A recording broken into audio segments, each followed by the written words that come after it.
Estatura media, hablar pausado, apasionado del arte, degustador de las piezas más inverosímiles, investigador insaciable, enamorado del románico, estilo del que conoce hasta el más mínimo detalle, y director general de la Fundación Santa María la Real. Estos atributos y cargos definen con ciertas dosis de precisión a Juan Carlos Prieto Bielba. Este arquitecto vallisoletano abandonó la senda de los pilares y el cemento armado para volcarse en la gestión del patrimonio artístico, uno de los elementos dinamizadores que nos deben ayudar a salir de la crisis, por la alta calidad del turismo que genera. ¿Cómo y por qué se inició en la conservación de bienes culturales?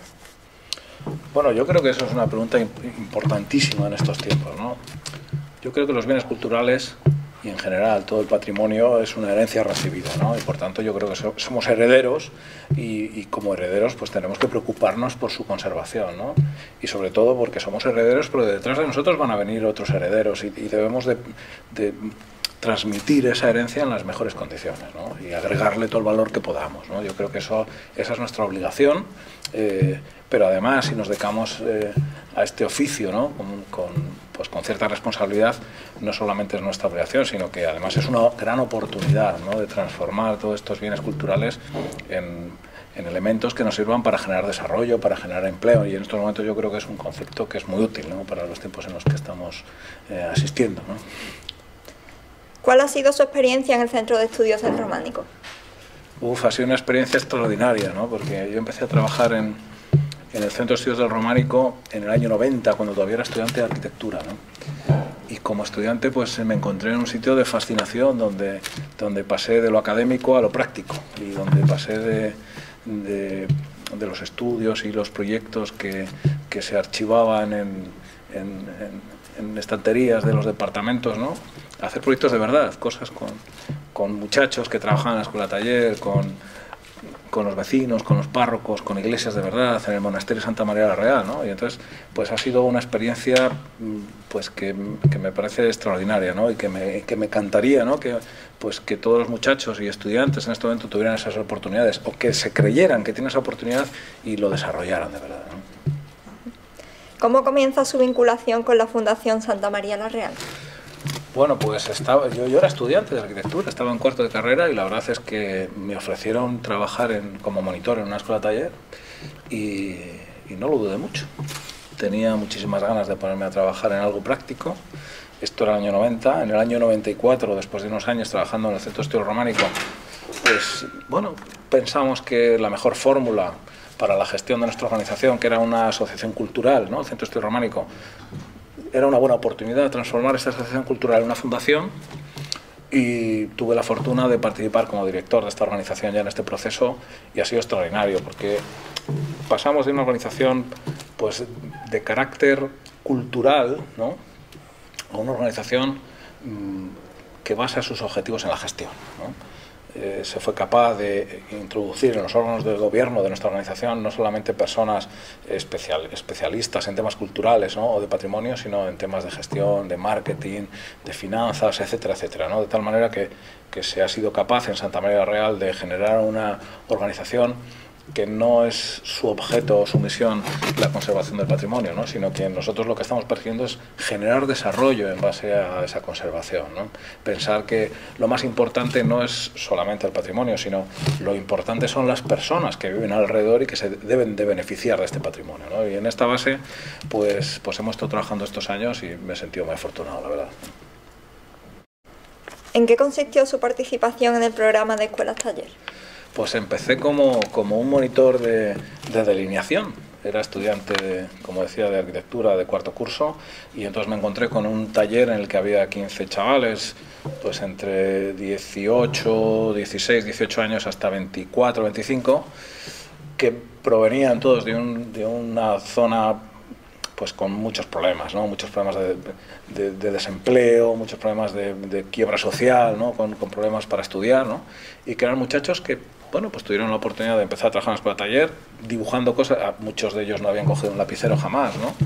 Pero poco a poco empezamos a trabajar y empezamos a levantar iglesias románicas, empezamos a dibujarnos iglesias románicas, y todo ese trabajo que empezamos hace 22 años pues ha sido la base fundamental con la que luego toda la enciclopedia del románico se ha documentado, todos los proyectos que hemos sido capaces de desarrollar pues se ha documentado, y bueno, pues a través de este programa de formación con delineantes, pues a partir de ahí la cosa se complica, ¿no? Uno empezó a desarrollar proyectos, empezamos a dirigir algunos equipos de restauración, empezamos a trabajar en temas de gestión, y un buen día pues asumí la dirección de la fundación, y aquí me tenéis en Sevilla contando esto. ¿Cuáles son los objetivos de la Bienal ARPA? Bueno, ARPA es un proyecto que yo creo que tiene muchísimo interés, ¿no? En España probablemente sea uno de los encuentros de mayor importancia, ¿no? ARPA persigue muchas cosas, ¿no? Porque el concepto de ARPA es muy grande, ¿no? En la Bienal pasan muchísimas cosas. Hay una feria, por un lado, en la que se le dedica mucho esfuerzo, ¿no? A que la mayor parte de empresas, organizaciones, instituciones estén presentes como espacio de compartir experiencias, ¿no? Hay un espacio dentro de esa feria dedicado a las tecnologías, a la innovación, que yo creo que es una apuesta importantísima, ¿no? Y luego, por otro lado, está el Congreso, y en ese Congreso pues nos dedicamos a generar la mayor parte de conocimiento posible, ¿no? O sea, el darle una visión no solamente académica, sino bueno, de buscar un fondo teórico importante a lo que hacemos, porque no vale solo el poner en marcha iniciativas, ¿no? sino que tenemos que buscar el rigor también, ¿no? Entonces, desde ARPA se persiguen estas cosas. A la vez, ARPA, yo creo que tiene, dentro de sus virtudes, tiene una importante, ¿no? Que cada año le dedicamos a un tema en concreto, ¿no? Y bueno, yo he tenido la fortuna de poder participar directamente en dos de los temas, uno dedicado a la economía del patrimonio, que yo creo que es un tema muy importante, ¿no? O sea, parece que todo el sector del patrimonio o del sector de lo académico, ¿no? O del sector de las humanidades, pues está un poquito reñido en general, ¿no? Con la parte de la gestión, lo económico, ¿eh? Y entonces yo creo que era un momento de decir, si estamos hablando de industrias culturales, a la vez de contenidos tenemos que hablar de gestión y de dinero y de recursos, etcétera, etcétera. Y el año pasado lo hemos dedicado a la innovación, ¿no? Que yo creo que también es importante, ¿no? La innovación parece que es una de las palabras de moda, ¿no?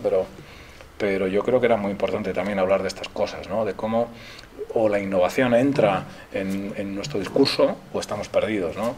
Yo creo que el sector de patrimonio es un sector que es la base fundamental, de nuestro territorio. España es un país que tiene un patrimonio extraordinario, no hay que decir nada de Andalucía o Sevilla, ¿no? Que bueno, pues esto está, no solamente tiene muchísimo patrimonio, sino que además es que está colocado en el mundo. Todo el mundo sabe dónde está Sevilla, todo el mundo sabe dónde está Andalucía, ¿no? Esto es importantísimo, ¿no? Pero aún así estamos en un sector tremendamente atomizado. Son demasiadas universidades pequeñas, demasiadas empresas pequeñas, demasiados grupos de profesionales autónomos, ¿eh?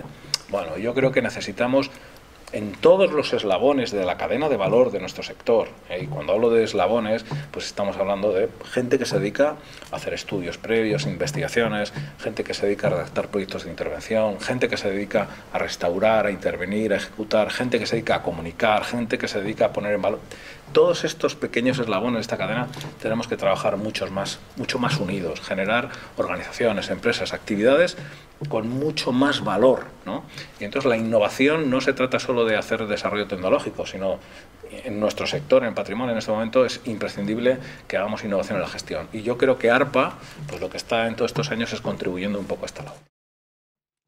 ¿Qué aporta a la conservación de bienes el proyecto Monitoring Heritage System? Está aportando, es un pequeño granito de arena, ¿no? A pensar que todo el patrimonio que tenemos, tan extenso, pues necesita una gestión muy responsable. Una gestión muy responsable, primero porque es de un valor incalculable, ¿no?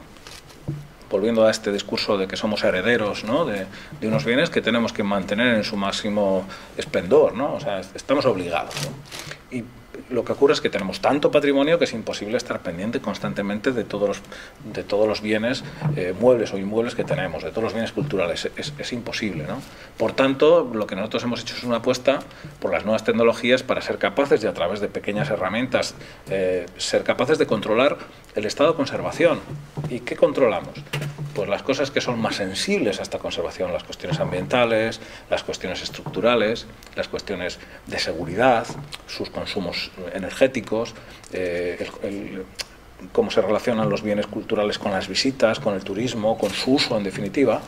Y entonces lo que hemos hecho es pensar que este tipo de herramientas tecnológicas, que parece que en el sector del patrimonio siempre tenemos que traerlas de fuera, traerlas de otros sectores, importarlas, ¿no?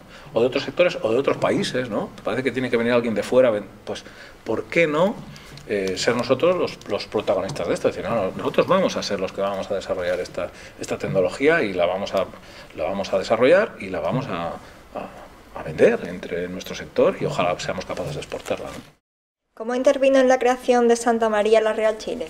Hace ya muchos años que nosotros tenemos la fortuna de contar con un patrocinador que para nosotros ha sido muy importante, que ha sido Endesa, ¿no? La Fundación Endesa ha colaborado con nosotros a lo largo de estos años en muchas cosas, ¿no?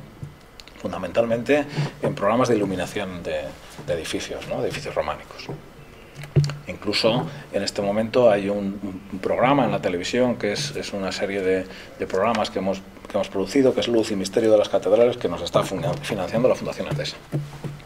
Hace años Endesa, que tenía una serie de apuestas empresariales en Chile, pues tenía sus problemas, ¿no? Entonces, a través de un programa de RSC, pues nos pidió a ver si le podíamos echar una mano, a ver en Chile qué podíamos poner en marcha y tal. Aquello, empezamos a buscar proyectos, no terminó de funcionar nunca, ¿no? Pero sí hicimos unos contactos muy importantes con Chile que nos sirvieron para tener primero una sensación de que en estos países del cono sur, pues nosotros entonces nos dábamos cuenta que teníamos una visión bien distinta a la que era la realidad, ¿no?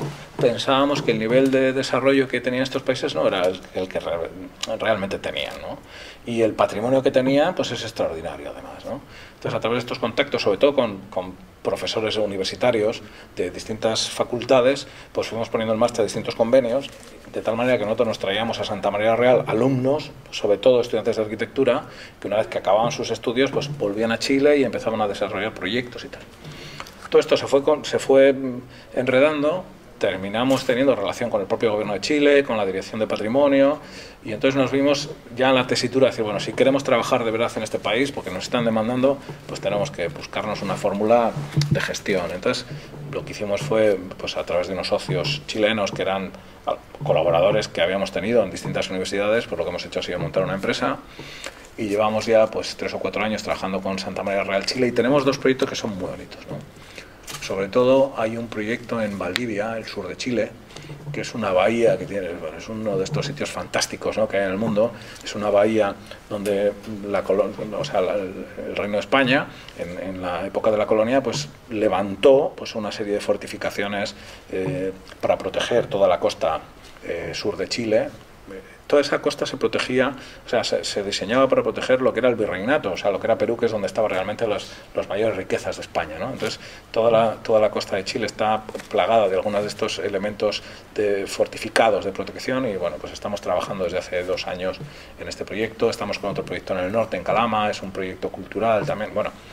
Y el asunto es que lo importante que tenemos que pensar en España es que no solamente tenemos un buen patrimonio, sino que además somos capaces de atraer gente de fuera que venga a ver nuestro patrimonio, pero tenemos que ser capaces de exportar nuestros modelos de gestión y de desarrollo, ¿no? Y este es el caso, ¿no?, con Chile.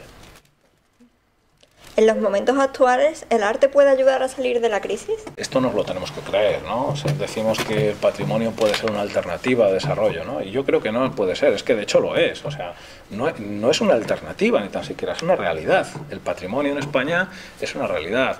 Si nosotros vemos las estadísticas, ¿no?, de lo que aporta el PIB en España, ¿no?, al turismo, por ejemplo, ¿no?, pues esas estadísticas son impresionantes, ¿no?